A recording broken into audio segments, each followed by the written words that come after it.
Oh, I did that wrong. Did that wrong.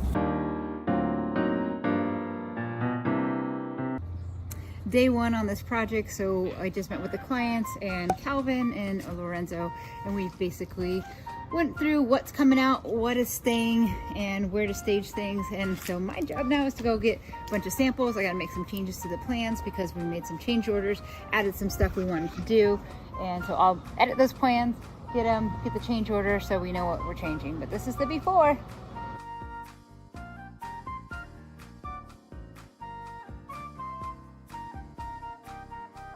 We are making this a more modern living space. We're gonna add a screening wall over here that will act as the backdrop for a fire pit area. We're gonna use gravel because it's a little more informal. I like that idea. Behind me is gonna be pavers right here.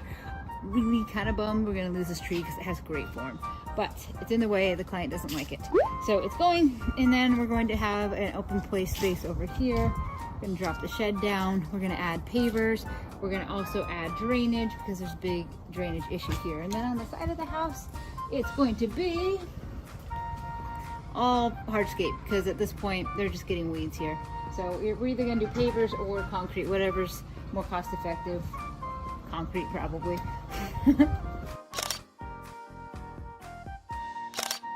So took out the existing concrete. Now we have the base. It's still not compacted, but that's the next step.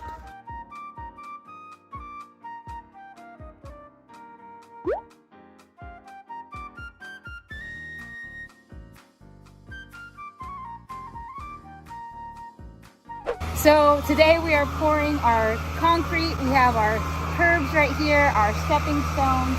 They're spaced out about 8 inches or so. We have a truck, so we can also fill our big form, which is our fire pit right here. Nice 10-inch thick. And then lastly, we have that as well as the countertop. The color is dark gray 808. It has iron oxide in it, which helps stabilize the color. It gives us the extra punch because it is a very nice dark gray. We're definitely going to want to put a sealer on it, but you have to wait 28 days before we do that because you want to make sure that the concrete fully cures. So this is our poured in place fire pit. We built the forms. We put diesel on the out. We basically sprayed diesel on the inside, and that helps keep the concrete from sticking to it because we want a nice smooth finish. Concrete has a lot of moisture in it, but the wood is dry, and so it will suck it right out and make it hard to pull, and also just change the look of it and make it harder to work with. So we're using a standard stainless steel fire burner, and this is going to go in the middle. I literally designed the inside of the fire pit to fit a standard one so we didn't have to go and get something custom. This is going to fit basically in the center of there. The fire comes out of all these little holes. You can see that we already have our gas line pulled, which is on the inside. And then we have a little area for drainage if water does collect. I don't know, I think that's it.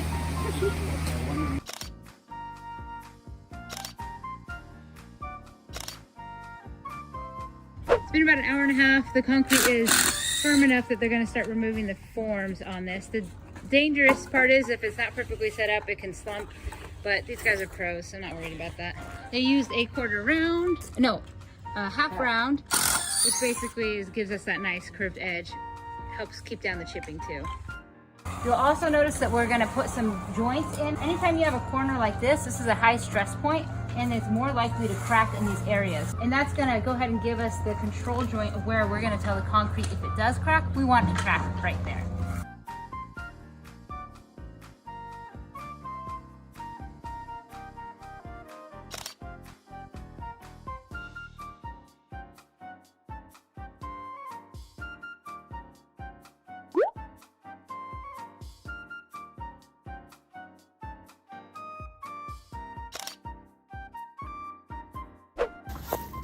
Okay, so I'm gonna take these rocks, I'm gonna put them in the gravel and work them in, push this glacier around it, which is our pea gravel, and this is gonna create just a little bit of contrast that I think is gonna look pretty cool and kind of offer like visual points in the gravel because it's a big gravel area.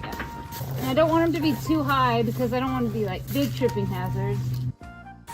Here are some, you can see they're buried pretty deep. You want to push the gravel around and just have them slightly raised above it.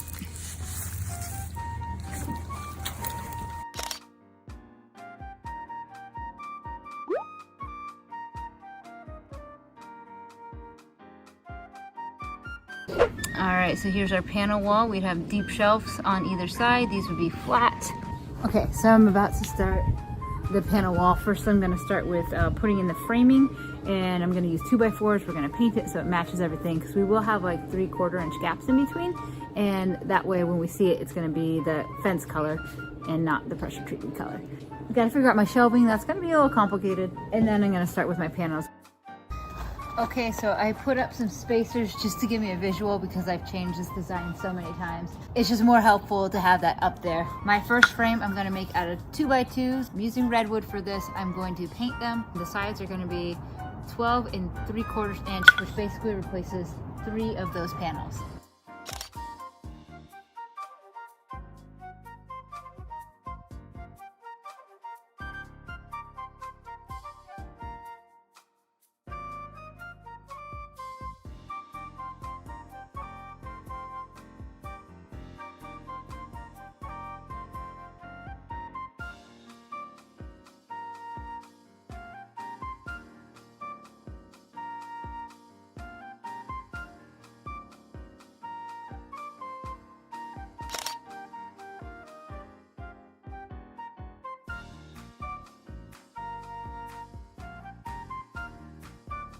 So I cut these little chunks out of scrap 2x4s, pressure treated, pre-drilled them. I'm just gonna stick them under our cabinet here, and this is gonna hold the weight of our shelf. That way I don't need to put big old ugly screws in here, and then we'll just tack it with the nail gun. All right, so really loving the progress. Nathan went and got these pots. I'm actually gonna maybe shrink them a little bit scale-wise, but I love them. Over here, we're gonna start with my 1x4s. Basically take them from the outside post, line it up, bring it all the way across to here, and it needs to lock in here. So this is one, we just put this support post in. It actually needs to move over another 1.5 inches, so that way my 1x4 can lock in there.